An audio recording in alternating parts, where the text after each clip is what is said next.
اعوذ باللہ من الشیطان الرجیم بسم اللہ الرحمن الرحیم۔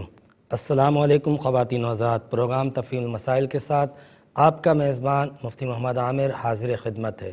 اس پروگرام کا آغاز باقاعدہ اللہ کے نام سے کرتے ہیں اور اس حدیث کو پیش کرتے ہیں جس کے بارے میں نبی اکرم صلی اللہ علیہ وسلم نے فرمایا کل امر ذی بال لم یبدأ بغیر بسم اللہ فہو اقطع و اجزم، کہ جو بھی اہم کام بغیر اللہ تبارک و تعالیٰ کے ذکر کے شروع کیا جائے وہ نامکمل اور ادھورا ہوتا ہے۔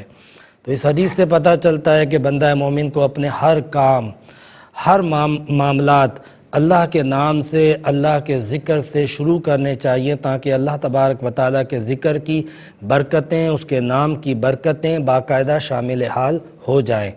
دوسری بات یہ ہے کہ اللہ تبارک و تعالیٰ کا ذکر ہمارے لیے یوں بھی زیادہ اہم ہے کہ اللہ رب العزت نے قرآن حکیم میں فرمایا ہے یا ایھا الذین آمنوا اذکروا اللہ ذکرا کثیرا، اے ایمان والو اللہ تبارک و تعالیٰ کا ذکر کثرت سے کرو، وتسبحوہ بکرۃ واصیلا، اور اللہ تبارک و تعالیٰ کی صبح و شام پاکی بیان کرو، اس کی تسبیح پیش کیا کرو۔ تو قرآن پاک کی یہ آیات ہم سے باقاعدہ تقاضا کرتی ہیں کہ اللہ تبارک و تعالیٰ کا ذکر ہم کثرت سے کریں، یعنی ہم جتنے بھی اذکار اور جتنے بھی تذکرے کرتے ہیں، جتنی بھی کہانیاں اور افسانے سناتے ہیں وہ اپنی جگہ پر ہے، لیکن قرآن بندہ مومن سے یہ باقاعدہ تقاضا کرتا ہے کہ سارے تذکروں میں سب سے زیادہ کثرت سے اگر کسی کا ذکر کیا جائے تو وہ اللہ کا ذکر ہے۔ تو ہمیں اللہ تبارک و تعالیٰ کا ذکر ویسے بھی کثرت سے کرنا چاہیے جو ہم عموماً نہیں کرتے۔ ہم اللہ تبارک و تعالیٰ کے ذکر سے عموماً غافل رہتے ہیں، ہم اللہ تبارک و تعالیٰ کی یاد سے، اس کا نام لینے سے، اس کا تذکرہ کرنے سے عموماً غافل رہتے ہیں، اور اللہ تبارک و تعالیٰ کا ذکر کرنے کا حکم اللہ تبارک و تعالیٰ نے ہمیں باقاعدہ دیا ہے۔ ہم تب خدا کو یاد کرتے ہیں جب کوئی مصیبت آ جائے، جب کوئی پریشانی آ جائے، حالانکہ مصیبت اور پریشانی میں بے شک اللہ تبارک و تعالیٰ کا ذکر کرنا چاہیے، اس کو یاد کرنا چاہیے، اور اس کے ذکر کرنے سے ہی، اس کو یاد کرنے سے ہی اس پریشانی کا حل نکلتا ہے۔ لیکن اللہ تعالیٰ نے ہمیں قرآن پاک میں یہ بھی حکم دیا ہے فَإِذَا أَمِنْتُمْ فَاذْكُرُوا اللَّهَ، کہ جب تم امن میں بھی ہو، جب تم خوشی میں بھی ہو تب بھی اللہ تعالیٰ کا ذکر کرو۔ یہ تو نہیں ہے کہ فقط آپ پریشان ہوئے تو اس کو یاد کیا اور جب پریشانی ٹلی تو ایسے بھلا دیا جیسے جانتے ہی نہیں ہیں۔ تو یہ تو نہیں ہونا چاہیے، خوشی ہو یا غم ہمیں اپنے رب کو یاد کرنا چاہیے، اپنے دن کا آغاز اللہ کے ذکر سے کرنا چاہیے، اپنی خوشیوں کا آغاز اللہ کے ذکر سے کرنا چاہیے، اپنی زندگی کا آغاز اللہ کے ذکر سے کرنا چاہیے، اپنے جملہ امور اور تمام کاموں کا آغاز اللہ کے ذکر سے کرنا چاہیے۔ یہی بات ہمیں اللہ کے نبی صلی اللہ علیہ وسلم نے اس حدیث میں فرمائی کہ جس میں آپ نے فرمایا کہ جو بھی اہم کام اللہ کے ذکر کے بغیر شروع کیا جائے وہ نامکمل اور ادھورا رہ جاتا ہے۔ تو اس حدیث سے ہم اللہ کے ذکر کی اہمیت کو سمجھ سکتے ہیں کہ جس کام میں بندہ مومن اللہ کا ذکر کرتا ہے وہ کام کامیاب ہوتا ہے، مکمل ہوتا ہے، اور اگر بندہ جس کام میں اللہ کا ذکر نہ کرے، اللہ کا نام نہ لے، تو وہ کام ادھورا رہ جاتا ہے، نامکمل رہ جاتا ہے، بے برکت رہ جاتا ہے، اس میں طرح طرح کے مسائل پیدا ہوتے رہتے ہیں۔ تو اللہ پاک ہم سب کو بکثرت اپنا ذکر کرنے کی توفیق عطا فرمائے۔ چند آیت پیش کرنا چاہتا ہوں ذکر کے حوالے سے تاکہ اس کی امپورٹنس ہمیں دیگر اعتبار سے بھی پتہ چل جائے۔ قرآن پاک میں اللہ تبارک و تعالیٰ نے یہ بات فرمائی ہے کہ وَمَنْ أَعْرَضَ عَنْ ذِكْرِي فَإِنَّهُ لَهُ مَعِيشَةً ضَنْكًا، اللہ فرماتا ہے کہ جو میرے ذکر سے اعراض کرتا ہے میں اس کے لیے رزق میں تنگی کر دیتا ہوں۔ ہمارے یہاں پہ یہ بات بکثرت جو ہے وہ دیکھی جاتی ہے، باقاعدہ رزق کی تنگی کا شکوہ عموماً نظر آتا ہے، لوگ بے روزگاری کا، مہنگائی کا اور تنگی رزق کا عموماً تذکرہ کرتے رہتے ہیں، اور ہمارے سامنے بھی کئی لوگ ہیں جو باقاعدہ تنگی کا شکار ہیں۔ لیکن تنگی کا شکار ہونے کے باوجود مجھے حیرت ہوتی ہے، پتہ نہیں کس کس کا ذکر کرتے ہیں، کہاں کہاں جاتے ہیں، کس کس کے در پہ ہاتھ پھیلاتے ہیں، لیکن نہیں پھیلاتے، نہیں جاتے، نہیں نام لیتے تو اس رب کا نام نہیں لیتے، اس کو یاد نہیں کرتے، باقی سب کو یاد کرتے ہیں۔ تو اگر کوئی اللہ تبارک و تعالیٰ نے دنیا میں ذریعہ بنایا بھی ہے، وہ اپنی جگہ پہ وسیلہ و ذریعہ، لیکن پہلا ذکر جو ہے وہ ہمیں اپنے رب کا کرنا چاہیے۔ انشاءاللہ ہم اس پہ بات کریں گے، لیکن پہلے ایک کالر کو شامل کرتے ہیں۔ السلام علیکم۔ وعلیکم السلام ورحمۃ اللہ وبرکاتہ۔ جی فرمائیے۔ جی میرے کو ایسا نا کہ جو سادے ترتیب ہوتا ہے، تو اگر قضا نمازیں کرے تو اس میں بھی ترتیب جاری رکھنی ہوتی ہے، یا اگر کوئی نماز رہ جائے تو بعد میں قضا کر سکتے؟ نمازوں کی قضا ترتیب، نمازیں ہوتی ہیں۔ اچھا قضا نمازوں کی ترتیب، ٹھیک ہے، میں عرض کرتا ہوں انشاءاللہ۔ ایک اور کالر ہمارے ساتھ ہیں۔ السلام علیکم۔ وعلیکم السلام سر، جی آپ کیسے ہیں؟ ٹھیک ہے اللہ کا شکر، آپ کی دعا ہے۔ سر، ہم دبئی میں ہیں، یہ کرونا کی ویکسین ایک نکلی ہے، جی جی تو اس کا کیا سسٹم ہے کہ بندہ لگا سکتا ہے یا نہیں؟ کیا ٹھیک ہے، میں انشاءاللہ عرض کرتا ہوں۔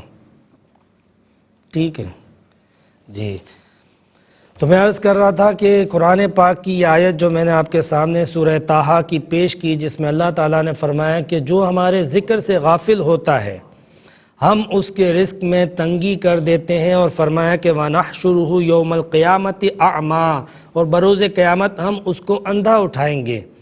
تو کتنی وعید ہے، مطلب دنیا میں بھی نقصان، مادی اور دنیاوی نقصان بھی، اخروی نقصان بھی۔ ہم بے شمار مسائل آتے ہیں اور ہم اس کے حل کے لیے پتہ نہیں کہاں کہاں جاتے ہیں، لیکن ذرا سا یہ غور کریں کہ ہم رب کو کتنا یاد کرتے ہیں، کتنا تذکرہ کرتے ہیں، کتنا ذکر کرتے ہیں۔ تو ہمیں اللہ تبارک و تعالیٰ کا ذکر کثرت سے کرنا چاہیے۔ اس پہ میں مزید عرض کروں گا، پہلے ایک کالر کو شامل کرتے ہیں۔ السلام علیکم۔ السلام علیکم۔ جی وعلیکم السلام۔ مفتی صاحب 3 سوال ہیں۔ پہلا سوال یہ ہے کہ عصر کی نماز پڑھی تو بھول کے نہ لگا کہ جیسے ظہر کیے تو سنتیں شروع کر دیں، تو اگر عصر کے بعد پڑھی جائیں تو اس کے بارے میں کیا حکم ہوگا؟ ٹھیک ہے۔ دوسرا سوال یہ ہے کہ آپ نے فرمایا ہے کہ بسم اللہ پڑھ کے جو کام شروع نہیں کیا جاتا تو اس طرح برکت نہیں ہوتی ہے، جیسے ہم نماز پڑھتے ہیں، روزہ رکھتے ہیں اور جیسے درود پاک پڑھتے ہیں، تو کیا اس سے بھی پہلے بسم اللہ پڑھنی چاہیے؟ ٹھیک ہے۔ اور میں لاسٹ کوسچن یہ ہے کہ اگر کوئی وضو سے پہلے بسم اللہ پڑھنا بھول گیا تو کیا درمیان میں پڑھ سکتا ہے؟ وہ یہ پڑھنا ہوگا یا جیسے کھانے میں ہم پڑھتے ہیں درمیان میں اس میں بھی پڑھا جا سکتا ہے بسم اللہ اولہ وآخرہ، کیسے کر سکتے ہیں؟ تو کھانے کے درمیان جیسے کرتے ہیں ویسے کس کے درمیان آپ نے پوچھا؟ وضو کے درمیان بھی یہ کر سکتے ہیں جو شروع میں بھول گئے ہیں تو؟ ٹھیک ہے، میں عرض کرتا ہوں انشاءاللہ۔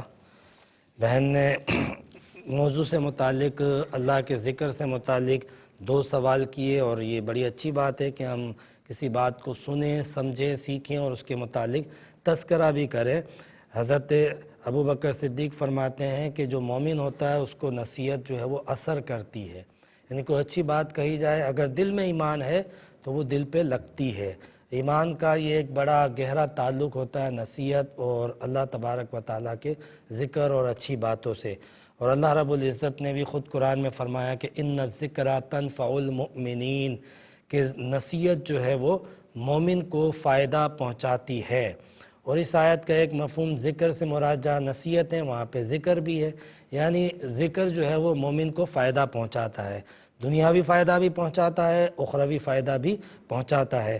تو میں یہی عرض کر رہا تھا کہ قرآن پاک کی بے شمار آیتیں ہیں جو ہمیں بتاتی ہیں کہ اللہ کے ذکر سے آپ کے بہت سارے مسائل حل ہوتے ہیں، بہت ساری پریشانیاں دور ہوتی ہیں۔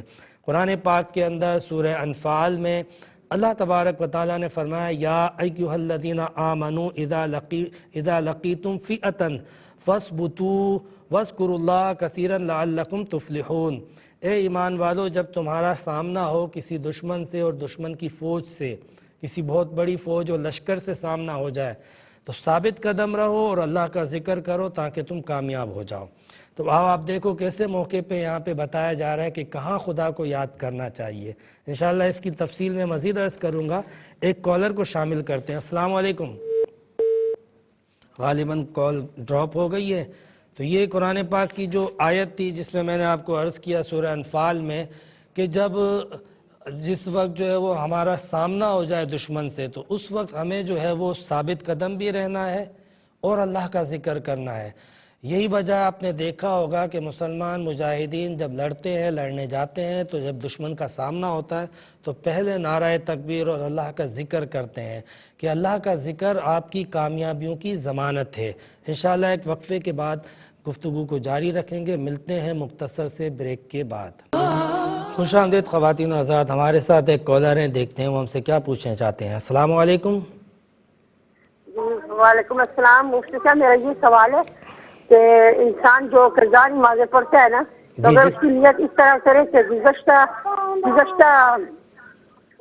نماز میں نے چھوڑی ہے، میں اس کی نیت کرتی ہوں، تو اس طرح صحیح ہو جائے گا؟ ہم اگر گزشتہ نماز تو بہت ساری ہوتی ہیں نا، تو اس میں سے کون سی فرض جو بھی عبادتیں ہوتی ہیں نا، اس کی تعین ضروری ہوتی ہے۔ اب ظاہر سی بات ہے ہمیں یاد نہیں ہوتا کہ کون کون سی کب کب چھوڑی ہے، تو کس طرح متعین کرے کہ کون سا دن تھا، کون سی تاریخ تھی، کون سا سن تھا۔ میں اس کا آسان طریقہ انشاءاللہ عرض کروں گا آپ کو، ٹھیک ہے؟ میں انشاءاللہ عرض کرتا ہوں۔ تو میں عرض کر رہا تھا کہ قرآن پاک میں سورہ انفال کے اندر اللہ تبارک و تعالیٰ نے فرمایا جب تمہارا دشمن سے سامنا ہو، یعنی ایک اتنی بڑی آپ کے اوپر آزمائش اور مشکل گھڑی موجود ہے، لیکن وہ کہتا ہے کہ بس میرا اس وقت آپ ذکر کرو اور ثابت قدم رہو، لعلکم تفلحون، تاکہ تم فلاح پا جاؤ گے۔ تو کامیابی کی ضمانت اللہ تبارک و تعالیٰ دیتا ہے کہ میرا ذکر تو کرو، یعنی مصیبت میں بھی اللہ تعالیٰ کا ذکر کرنا ہے، امن میں بھی اللہ کا ذکر کرنا ہے، خوشی میں بھی اللہ کا ذکر کرنا ہے، غم میں بھی اللہ کا ذکر کرنا ہے، کشادگی میں بھی اللہ کا ذکر کرنا ہے، تنگی ہو اور تنگ دستی ہو تب بھی اللہ کا ذکر کرنا ہے۔ تو وہ ذکر جو اللہ تبارک و تعالیٰ کا ہوگا ہر حال میں آپ کو فائدہ پہنچا رہا ہوگا، کہیں آپ کے لیے صبر کا باعث بن رہا ہوگا، کہیں آپ کے لیے شکر کا باعث بن رہا ہوگا۔ آپ دیکھیں نا، ہمیں جو ایک تربیت دی گئی ہے وہ یہی تربیت دی گئی ہے نا، آپ صبح فجر کی نماز پڑھتے ہیں، اٹھنے کے بعد یعنی پہلے اللہ کا نام لیتے ہیں، اور سونے سے پہلے ایک نماز فرض کی گئی جسے عشاء کہتے ہیں، تو گویا کہ آپ کے دن کا اختتام اللہ کے نام سے ہو، اللہ کے ذکر سے ہو۔ اسی طریقے سے آپ دیکھیں کہ عید کے دن باقاعدہ جو ہے وہ سب سے پہلا جو عمل کیا جاتا ہے نماز عید، یہ اس بات کا اعلان ہوتا ہے کہ بندہ مومن اپنی خوشیوں کا آغاز اللہ کے ذکر سے کرتا ہے۔ اسی طرح اگر کوئی پریشانی، مصیبت، مشکل آ جائے تو ہم کہتے ہیں انا للہ و انا الیہ راجعون، یعنی اس وقت بھی ہم اس کا ذکر کرتے ہیں۔ یہاں تک کہ اگر کوئی پیدا ہوتا ہے بچہ تو ہم اس کے کان میں اذان دیتے ہیں، مرتا ہے تو نماز پڑھتے ہیں۔ تو زندگی کا آغاز اور اختتام ہو، دن کا آغاز یا اختتام ہو، خوشیوں کا آغاز ہو یا کوئی غم ہو، ہر حال میں بندہ مومن اللہ تبارک و تعالیٰ کا ذکر کرتا رہتا ہے۔ یہ بات میں اس لیے کہتا ہوں کہ ہم عام طور پہ ویسے مذہبی ہوتے ہیں، لیکن عموماً اللہ کا باقاعدہ ذکر کرنا اس میں کمی ہو جاتی ہے۔ تو ہمیں اس بات پر توجہ دینی چاہیے کہ ہم جہاں دیگر جو بھی عبادات کرتے ہیں، جو بھی ہماری ایکٹیویٹیز ہیں، وہ اپنی جگہ پہ رہیں گی، جس سے محبت ہے ان کا تذکرہ بھی رہے گا، لیکن اللہ تبارک و تعالیٰ کا ذکر سب سے زیادہ ہوگا اور وہ لازمی ہوگا۔ باقی سارے ذکر بھی ہوں گے۔ ہم جتنے بھی اپنی محبتوں کے اظہار کرتے ہیں جن جن لوگوں سے، جن جن ہستیوں سے، تو بے شک وہ بالکل درست ہے اور ہم باقاعدہ اس کی جواز کی بات کرتے ہیں، لیکن یہاں پہ جو اللہ کے ذکر کی بات ہے یہ جواز نہیں، یہ تو لازم ہے۔ اللہ نے باقاعدہ حکم دیا ہے، ہر بندہ مومن کو اللہ کا ذکر کرنا چاہیے۔ ایک کالر ہمارے ساتھ ہیں۔ السلام علیکم ورحمۃ اللہ۔ وعلیکم السلام۔ مفتی صاحب میرا سوال ہے کہ ہماری چھوٹی مسجد ہے محلے کی، تو جب کرونا تھا اس وقت یہ حکومت کی طرف سے اعلان ہوا تھا نا کہ اپنی اپنی مسجد میں جمعہ ادا کریں، جی، تو اس وقت یہ لوگ سارے جو تھے نا، ایک صف تقریباً بنتی ہے، جمعہ ادھر ہی پڑھتے تھے سارے محلے کے بندے نا، 20 گھر، جی جی، تو اس وقت یہ پڑھتے تھے۔ اب جب یہ بھائی کچھ بہتر ہو گیا نا، گاؤں سے میں بات کر رہی ہوں، چکوال گاؤں سے، جی، تو اب یہ سب لوگ کہتے ہیں کہ ایک دفعہ جب جمعہ شروع ہو جائے نا تو دوبارہ ختم نہیں اس مسجد سے کیا جاتا ہے۔ ویسے ہماری مسجد جامع مسجد تھوڑی سی دور ہے، گھر کے تھوڑا دور، لیکن کیا ہماری اس مسجد میں جمعہ ہو سکتا ہے اب بھی یا نہیں ہو سکتا؟ یہ میں نے میں پوچھا عرض تھا۔ کرتا ہوں انشاءاللہ، میں عرض کرتا ہوں جمعے کے حوالے سے اور اس طرح کووڈ-19 کے بعد جو مسائل پیدا ہوئے تھے تو لوگوں کے ذہن میں بہرحال بہت سارے سوالات پیدا ہوتے رہتے ہیں۔ میں ایک اور بات ذکر کے حوالے سے جو عرض کرنا چاہتا تھا وہ بڑی اہم ہے کہ جہاں قرآن پاک میں ہمیں بہت سارے احکامات اللہ تبارک و تعالیٰ کے ذکر کے حوالے سے ملتے ہیں، وہاں ذکر نہ کرنے کی وعید بھی ملتی ہے۔ مگر میں کچھ احادیث کے حوالے سے بھی ذکر کرنا چاہوں گا کہ جس میں نبی اکرم صلی اللہ علیہ وسلم نے ذکر کی بڑی اہمیت جو ہے وہ اجاگر فرمائی۔ ایک حدیث میں آپ دیکھیں کہ حضور علیہ السلام نے ذکر کرنے والے اور نہ کرنے والے کی مثال دی کہ ذکر کرنے والا مثل حی کے ہو، ذکر نہ کرنے والا من المیت ہے، یعنی ایک زندہ ہے اور ایک مردہ ہے۔ اگر کوئی ذکر کرتا ہے تو وہ ذاکر جو ہے وہ واقعی زندہ ہے۔ حالانکہ ہم نے دیکھا کہ بہت سارے ایسے ذاکرین ہیں جو بظاہر وصال کر گئے لیکن آج بھی ان کا چرچہ اور ان کا تذکرہ جاری ہے، اور ہم نے دیکھا کہ بہت سارے لوگ ایسے ہیں جو غافل ہیں زندہ لیکن وہ مثل مردہ کے ہیں۔ یہ بالکل حدیث جو ہے وہ اس کا ہم عملی طور پہ مظاہرہ بھی کرتے ہیں کہ جو شخص جو بندہ اللہ کو یاد کرتا ہے واقعی خدا ان کو اللہ تبارک و تعالیٰ اس کو زندہ اور جاویدہ کر دیتا ہے۔ اسی طرح حدیث پاک میں ایک مقام پہ یہ بھی بتایا گیا کہ جس گھر میں اللہ کا ذکر ہوتا ہے وہ گھر آباد ہے، اور جس گھر میں اللہ کا ذکر نہیں ہوتا وہ ویران ہے۔ ہم لوگ تو سمجھتے ہیں کہ آبادی اور ویرانہ جو ہے وہ لوگوں کے بسنے اور نہ بسنے سے ہوتا ہے، لیکن حدیث میں آبادی کا اور عمرانیات کا ایک بالکل الگ تصور پیش کیا گیا کہ آباد وہ گھر ہے جہاں اللہ کا ذکر ہو، اور جہاں اللہ کا ذکر نہیں ہے وہ بے شک وہاں پہ کتنے لوگ ہوں، کتنے افراد ہوں، کتنی رنگ رلیاں بچتی ہوں، لیکن بہرحال اللہ کے نبی نے کہا کہ وہ ویرانہ ہے، وہ خرابہ ہے۔ تو اللہ کے رسول نے ہمیں بتایا کہ گھروں کو اب اللہ کے ذکر سے ہمیں روشن کرنا چاہیے، آباد کرنا چاہیے۔ یہ چمکتے ہیں زمین پر، اس طرح چمکتے ہیں اوپر سے بلندی سے جب دیکھا جائے جس طرح زمین سے ستارے اوپر آسمان پہ چمکتے نظر آتے ہیں، تو وہ گھر، وہ جگہیں، وہ دل اللہ تبارک و تعالیٰ چمکا دیتا ہے کہ جہاں پہ اللہ تبارک و تعالیٰ کا ذکر کیا جائے۔ اور ایک حدیث میں باقاعدہ دل کا تذکرہ بھی موجود ہے۔ ایک مقام پہ آپ نے فرمایا کہ وہ دل آباد ہے جس میں اللہ کی یاد ہو، اور وہ دل ویران ہے جس میں خدا کی یاد نہ ہو، اور ایک جگہ فرمایا وہ دل مردہ ہے جس میں اللہ تبارک و تعالیٰ کا ذکر نہ کیا جائے، اور وہ دل زندہ ہے کہ جس میں اللہ تبارک و تعالیٰ کا ذکر کیا جائے۔ تو یہ جو ضمیر جو مردہ ہو جاتا ہے، ہم کہتے ہیں دل مردہ ہو گیا ہے، یہ مردہ ایسے ہوتا ہے کہ اس کا ذکر نہیں کرتے ہیں، دلوں میں سختی پیدا ہو جاتی ہے، قساوت پیدا ہو جاتی ہے، ضمیر مر جاتا ہے، اور پھر کوئی بات، کوئی نصیحت اثر نہیں کرتی ہے۔ تو اس کی وجہ یہ ہے کہ اللہ تبارک و تعالیٰ کا ذکر ہی نہیں کیا، اس کی یاد سے اپنے دل کو پاک اور صاف نہیں کیا، اس کے ذکر سے اپنے دل کو نرم نہیں کیا، بلکہ قساوت پیدا کرتے رہے غفلت کی وجہ سے، بیہودہ باتوں کی وجہ سے، بیہودہ تصورات اور خیالات کی وجہ سے۔ تو لازمی سی بات ہے کہ وہ دل مردہ بھی ہوگا، ویران بھی ہوگا۔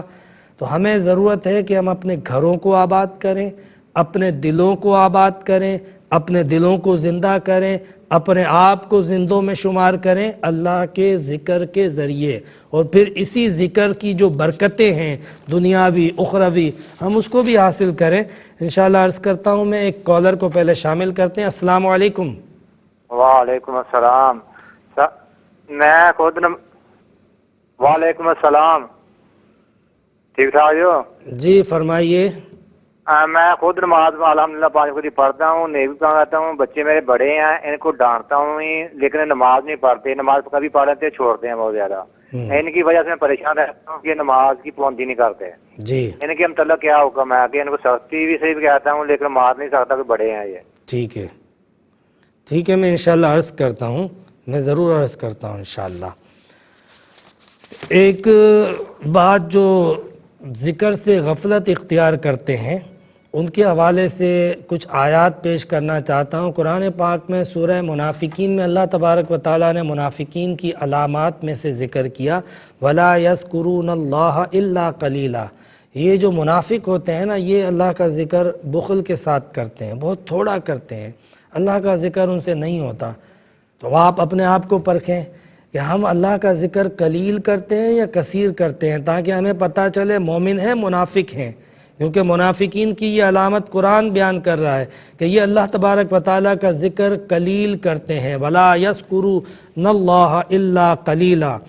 اسی طرح قرآن پاک کے اندر سورہ مائدہ میں اللہ تبارک و تعالیٰ نے شیطان کے مقاصد میں سے ایک اہم ترین مقصد یہ بیان کیا وَيَصُدُّكُمْ عَنْ ذِكْرِ اللَّهِ، شیطان کے بہت سارے کام ہیں لیکن ان کاموں میں سے ایک اہم ترین کام وہ یہ ہے کہ تمہیں اللہ کی یاد سے غافل کر دے، کیونکہ اس کا فائدہ اسی میں ہے نا کہ جب بندہ اپنے رب کی یاد سے غافل ہوگا تو وہ شیطان کے قریب ہو سکے گا۔ ایک کالر کو شامل کرتے ہیں انشاءاللہ، پھر اس پہ عرض کروں گا۔ السلام علیکم۔ ہلو، وعلیکم السلام سر۔ جی فرمائے۔ سر میں پوچھنا چاہ رہا ہوں کہ جو شخص دیوانہ یا پاگل ہوگا وہ کیا جنت میں جائے گا یا دوزخ میں؟ ٹھیک ہے، میں عرض کر دیتا ہوں ان کے بارے میں بھی، اور آپ اپنے بارے میں بھی سوچتے ہیں نہیں سوچتے ہیں کہ میں کہاں جاؤں گا؟ جس طرح بزرگوں کا طریقہ تھا کہ وہ اس فکر میں رہتے تھے پتہ نہیں بخشش ہوئی کہ نہیں۔ انشاءاللہ عرض کرتا ہوں، میں ایک بریک لیتے ہیں مختصر سا۔ السلام علیکم۔ السلام علیکم خواتین و حضرات، انشاءاللہ ہم ذکر پہ جو گفتگو کر رہے ہیں، چونکہ یہ آخری سیگمنٹ ہے، آپ کے سوالات کے جوابات بھی دینے ہیں، تو اس گفتگو کو اور اللہ تبارک و تعالیٰ کے ذکر کی اہمیت کی عظمت کو انشاءاللہ اگلے ہفتے بھی ہم تذکرہ اس کا کرتے رہیں گے، اسی موضوع پہ بات کریں گے۔ ہمارے ساتھ سب سے پہلے جو کالر تھی، جو محترمہ تھیں، انہوں نے سوال کیا تھا کہ جس طرح فرض نمازوں میں وقتی نمازوں کے اندر ترتیب ضروری ہوتی ہے، فجر، ظہر، عصر، مغرب، عشاء، تو کیا اسی طرح قضا نمازوں میں بھی ترتیب ضروری ہوتی ہے؟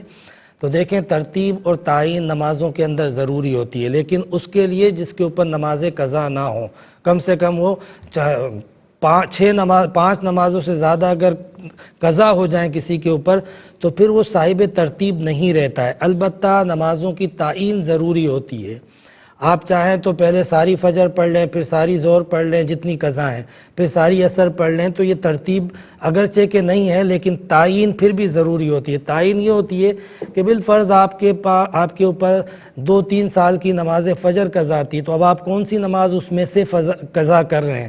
تو اس کا طریقہ یہ ہوگا کہ آپ جو ہے وہ اپنی جتنی نمازیں قضا ہیں اس میں سے آپ کہیں گے جو سب سے پہلی قضا ہوئی تھی میں وہ والی فجر کی نماز قضا کرتا ہوں۔ جب وہ ہو جائے گی اس کے بعد دوبارہ دوسری قضا کرنی ہو تو آپ یہ بھی کہہ سکتے ہیں جو میری دوسری قضا ہوئی تھی، اور آپ یہ کہہ سکتے ہیں کہ جو میری سب سے پہلی ہوئی تھی، کیونکہ وہ جو پہلی تھی وہ پڑھ لی، اس کے بعد والی پہلی بن جائے گی۔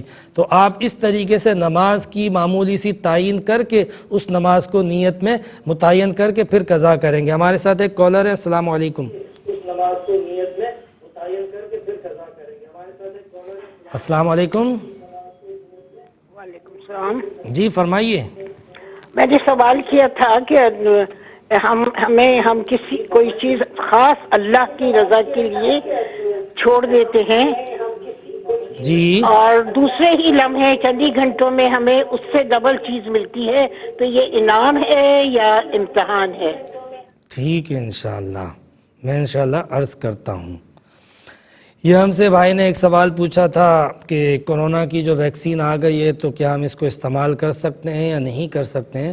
تو دیکھیں، جو بھی میڈیسن ہے تو میڈیسن کو ویکسینیشن میں تو پھر ویسے بھی کوئی اتنا بڑا ایشو نہیں ہوتا، تو ویکسین کو ویسے استعمال کرنے کا یوں کوئی شرعی مسئلہ نہیں ہے، لیکن اگر کوئی میڈیکل پوائنٹ آف ویو سے اور اگر کوئی سوشل پوائنٹ آف ویو سے اگر کوئی ایشو ہے تو اس ایشو کو آپ دیکھ سکتے ہیں کہ آیا کہ اس ویکسین کی اتھینٹسٹی کیا ہے، اس ویکسین کی جو ہے وہ اثرات کیا ہیں، نتائج کیا ہیں اس کے استعمال اور مارکیٹ کے اعتبار سے، اس کے ریٹ کے اعتبار سے، تو وہ چیزیں آپ دیکھ سکتے ہیں۔ ویکسین ویسے استعمال کرنے کے حوالے سے اگر کوئی آپ کو لگتا ہے کہ یہ مرض ہے اور اس ویکسین کے استعمال کرنے سے یہ مرض دور ہو سکتا ہے تو آپ یو کین ٹرائی، آپ کر سکتے ہیں ٹرائی، اللہ تعالیٰ شفا دینے والا ہے۔ ہمارے یہاں پہ ہر چیز کو جو ہے وہ بہت زیادہ اس طریقے سے پابندی کر دیتے ہیں، تو ایک مطلق اللہ تبارک و تعالیٰ نے اجازت دے دی ہے کہ آپ اپنا علاج کریں، دوائیوں کا اور شفا کا ایک نظام ہے، تو لہٰذا میں اس کو اختیار کرنا چاہیے۔ جو حرام چیز ہے، کسی بھی ناپاک چیز کے استعمال کی ایک کنڈیشن ہے، وہ کوئی بھی دوائی ہو تو اس میں ہمیں منع ہے، تو ہمیں اس سے بچنا چاہیے۔ سوال یہ پوچھا کہ عصر کی نماز پڑھی اور بھول کر یہ کہ یہ ظہر کی نماز ہوگی تو سنتیں پڑھ لیں، جس طرح ظہر کے بعد جو ہے وہ سنتیں پڑھی جاتی ہیں، تو ہم نے اس طرح بھولے سے عصر کے بعد سنتیں پڑھ لیں۔ ظاہر سی بات ہے کہ عصر کے بعد نفلی عبادتیں اور سنت وغیرہ اس کی پرمیشن نہیں ہوتی ہے، لیکن بھولے سے پڑھ لیے تو اللہ تبارک و تعالیٰ معاف کرے گا، اس میں کوئی حرج نہیں ہے، بلکہ بھولے سے پڑھ لیے، ذہن میں نہیں تھا، تو ہو سکتا ہے کہ آپ کا وہ پڑھنا چونکہ عبادت ہی تھی تو وہ اللہ کی بارگاہ میں قبول بھی ہو جائے، ثواب بھی مل جائے۔ قاعدہ یہ ہے کہ عصر کے بعد آپ کوئی نفلی عبادت نہیں کر سکتی ہیں، نفلی نمازیں، سجدہ عبادت یعنی آپ تلاوت وغیرہ کر سکتی ہیں۔ اس کے علاوہ ہم سے یہ سوال پوچھا کہ ہر کام سے پہلے جو کہا جاتا ہے بسم اللہ پڑھنا چاہیے، تو کیا ہم نماز سے پہلے، درود سے پہلے، روزے سے پہلے بسم اللہ پڑھ لیں؟ اچھا ہوا میری بہن نے یہ نہیں کہا کہ کیا بسم اللہ سے پہلے بھی بسم اللہ پڑھ لیں، تو بالکل پڑھ لیں۔ ویسے نماز بھی جو ہے وہ اللہ کا ذکر ہی ہے، اور درود بھی اللہ کا ذکر ہے، روزہ بھی اللہ کا ذکر ہے، اور اس کا ایک سنت طریقہ موجود ہے، لیکن دل میں آپ بالکل بسم اللہ پڑھ لیں، بالکل پڑھ لیں، انشاءاللہ اس کی برکت حاصل ہوگی، کیونکہ وہ جو حکم ہے اس کا اطلاق جو ہے وہ آپ جہاں جہاں پڑھتی جائیں گی انشاءاللہ اس کا فائدہ ہوتا جائے گا۔ وضو کے درمیان جو ہے وہ کیا ہم اسی طرح پڑھ سکتے ہیں جس طرح کھانے کے آغاز میں اگر ہم بسم اللہ پڑھنا بھول جائیں تو پھر ہم کہتے ہیں کہ بسم اللہ اولہ آخرہ، تو کیا ہم وضو کے درمیان بھی اس طرح کہہ سکتے ہیں؟ بالکل کہہ سکتے ہیں۔ سنت کھانے کے درمیان کا باقاعدہ آیا ہے، حدیث میں ذکر آیا ہے، لیکن حدیث میں ایک چیز جب ہمیں ایجوکیٹ کی گئی تو اگر ہم کسی اور ایسے نیک عمل سے پہلے، درست عمل سے پہلے، جائز عمل سے پہلے بسم اللہ پڑھنا بھول جائیں تو اس انداز سے اس بسم اللہ کو ہم بالکل ادا کر سکتے ہیں۔ یہ ہم سے پوچھا کہ گزشتہ جو نمازیں ہوتی ہیں، قضا نمازیں ہوتی ہیں، اس کی نیت کس طرح کی جائے؟ یقیناً میں نے جو پہلے سوال کا جواب دیا تھا اس میں ان کا اور ان کا دونوں کا جواب شامل تھا کہ گزشتہ نمازوں کی نیت جو ہے وہ یہی کرنی ہوتی ہے کہ میری جو نماز قضا ہیں اس میں سے میں فجر کی نماز جو سب سے پہلی تھی اس کی نیت کرتا ہوں، یا میری جو ظہر کی نماز تھی میں اس کی نیت کرتا ہوں، بس یہ نیت ہے، کوئی چینج نہیں ہے۔ موجودہ نماز میں چونکہ ظہر کا وقت ہوتا ہے، آپ یہ کہہ بھی دیں کہ میں نماز ظہر ادا کرتا ہوں تو وہ وقت جو ہے وہ خود آپ کی نماز کی تعین کر دیتا ہے، کیونکہ وقت موجود ہے، تو جس وقت میں نماز پڑھی جائے اس وقت کا ذکر کرنا ضروری نہیں ہوتا۔ لیکن اگر گزشتہ وقت میں سے کسی نماز کو آپ نے پڑھنا ہو، قضا کرنا ہو، اور وہ اتنی ساری اوقات کی نمازیں قضا ہو چکی ہوں تو آپ کو اس میں سے ذکر کرنا ضروری ہوتا ہے کہ میں ظہر کی نماز یا عصر کی نماز یا فجر کی نماز قضا کرتا ہوں، اور پھر آپ کی اتنی ساری نمازیں قضا ہو چکی ہیں تو اس میں سے کون سی فجر، کون سی ظہر، تو آپ ہر بار یہ کہیں کہ پہلی فجر، ہر بار آپ یہ کہیں، جب پہلی فجر آپ پڑھ لیں گے تو اس کے بعد والی پہلی بن جائے گی، تو آپ اسی طرح کہیں گے کہ میں سب سے پہلی نماز فجر اپنی قضا کرتا ہوں، اسی طرح میں سب سے پہلی اپنی نماز ظہر قضا کرتا ہوں۔ نیکسٹ ٹائم جب آپ مزید فجر یا ظہر قضا کریں پھر دوبارہ یہی کہیں گے، تو یہ طریقہ نیت کا ہوتا ہے۔ یہ ہم سے بہن نے سوال پوچھا کہ جب کووڈ-19 آیا تھا تو جس طرح ایک مساجد میں اور اجتماعات پہ پابندیاں ہوئی تھی تاکہ احتیاط ہو سکے، اس کے تحت لوگوں نے مختلف جگہوں پر مختصر نماز جمعہ کے اہتمام کیے تھے، تو اب چونکہ وہ پابندیاں ہٹ چکی ہیں، لیکن بہرحال انہوں نے بھی بتایا کہ محلے میں کہیں کسی جگہ پہ ایک جگہ جمعہ ہوتا تھا وہ اب تک ہو رہا ہے، تو کیا اب انہیں مسجد کا رخ کرنا چاہیے یا اسی جمعے کو قائم اور دائم رکھنا چاہیے؟ دونوں صورتیں درست ہیں، لیکن وہ جو بات آپ نے ذکر کی تھی نا کہ ایک جگہ جہاں پہ جمعہ شروع ہو جائے وہاں ختم نہیں ہو سکتا، ایسا نہیں ہے۔ ہاں، ایک دفعہ جس جگہ کے لیے آپ مسجد کی نیت کر لیں، مسجد کی نیت کہ یہ جگہ اللہ کے عبادت کے لیے، نماز کے لیے، مسجد کے لیے وقف ہے، تو وہ قیامت تک وہ جگہ مسجد رہے گی۔ لیکن چونکہ نماز پڑھنے کی اجازت مسجد کے علاوہ گھر میں اور دیگر مقامات پر بھی ہے، تو لہٰذا دیگر مقامات پر آپ نے جب نماز پڑھی اور جب نہیں پڑھی آپ نے مسجد میں پڑھنی ہے دوبارہ مسجد میں پڑھے، پھر اس جگہ پہ ہمیشہ نماز پڑھنا، ہمیشہ جمعہ پڑھنا، ہمیشہ اس کو عبادت گاہ بنا کے رکھنا یہ ضروری نہیں ہوتا ہے۔ لیکن آسانی کے لیے بالفرض محلے میں چونکہ بہن نے کہا کہ مسجد دور ہے تو ہم اس نماز جمعہ کو کنٹینیو کرنا چاہتے ہیں، مستقل کرنا چاہتے ہیں، اس پوائنٹ آف ویو سے اگر آپ اس کو نماز جمعہ کو کنٹینیو کرتے ہیں اور محلے والے وہاں پہ جمعہ ادا ادا کرتے ہیں بسہولت بآسانی تو بے شک کریں، اس میں کیا حرج ہے۔ البتہ کہیں ایسا نہ ہو کہ بالکل مسجد کے قریب میں آپ یہ اہتمام کریں اور مسجد کو چھوڑ کے لوگ ادھر جمعہ پڑھے اور مسجد ویران ہو، اس چیز کا بس تھوڑا سا احتیاط اور اہتمام کر لیا کریں۔ یہ سوال ہم سے پوچھا کہ میں نماز پڑھتا ہوں اور میں اپنے بچوں کو بھی کہتا ہوں، نماز کی تاکید بھی کرتا ہوں، لیکن کبھی کبھی وہ پڑھتے ہیں کبھی نہیں پڑھتے ہیں، تو کس طرح میں ان کو کیا سختی کروں کیونکہ بڑے بچے ہیں۔ بالکل آپ جو اپنا فرض ہے وہ پورا کرتے ہیں اور سختی نہ بھی کریں، لیکن آپ تھوڑا سا آہستہ آہستہ پیار محبت سے بھی سمجھاتے رہیں۔ دیکھیں حدیث شریف میں اجازت دی گئی ہے، جو بالکل ابتدا میں جو ہے نا بچے کو تھوڑا سا سخت ہو کے بھی کہیں گے نا تو وہ جو بچے کی جو ڈائریکشن غلط ہوتی ہے وہ سیدھی ہو جاتی ہے، لیکن جب بچے بڑے ہو جاتے ہیں نا تو پھر سختی اتنی جلدی جو ہے وہ فائدہ نہیں پہنچاتی جتنی محبت اور نرمی اور نصیحت فائدہ پہنچاتی ہے۔ اور وہ آپ نصیحت کر رہے ہیں اور مجھے امید ہے کہ انشاءاللہ آپ کی وہ نصیحت جو ہے نا وہ کام آئے گی اور اللہ تبارک و تعالی آپ کی اس نصیحت کی برکت سے ان کے دل میں اثر بھی پیدا کرے گا۔ اس کے ساتھ آپ ایک کام یہ بھی کر لیا کریں کہ اللہ تبارک و تعالیٰ سے اپنی نماز کے بعد دعا مانگے کہ یا اللہ میری اولاد کو بھی نماز کی توفیق عطا فرما اور میری اولاد کو دین کا سچا خادم بنا۔ یہ دعا بھی کریں میری اولاد کو نیک سعادت عطا فرما، تو انشاءاللہ وہ دعا بھی انہیں فائدہ پہنچائے گی۔ تو یہ جو بھائی نے ایک سوال پوچھا تھا کہ دیوانے اور پاگل، تو دیکھیں جتنے بھی شریعت کے احکامات ہیں اس میں آپ کو ہمیشہ بتایا گیا ہے کہ اس کے مکلف ہوتے ہیں عاقل، جو صاحب عقل ہوں، مجنون نہ ہوں، تو لہٰذا جو ہے وہ پاگل اور مجنون پر اس کا گناہ نہیں ہوگا۔ اللہ کی رضا کے لیے خاص جو کام کیا جاتا ہے اس کے بدلے جو کچھ بھی ملتا ہے وہ یقیناً اللہ کی طرف سے انعام ہی ہوتا ہے۔ انشاءاللہ اگلے ہفتے ہم ملاقات کریں گے اسی موضوع کے ساتھ، اسی وقت، اسی دن۔ السلام علیکم ورحمۃ اللہ۔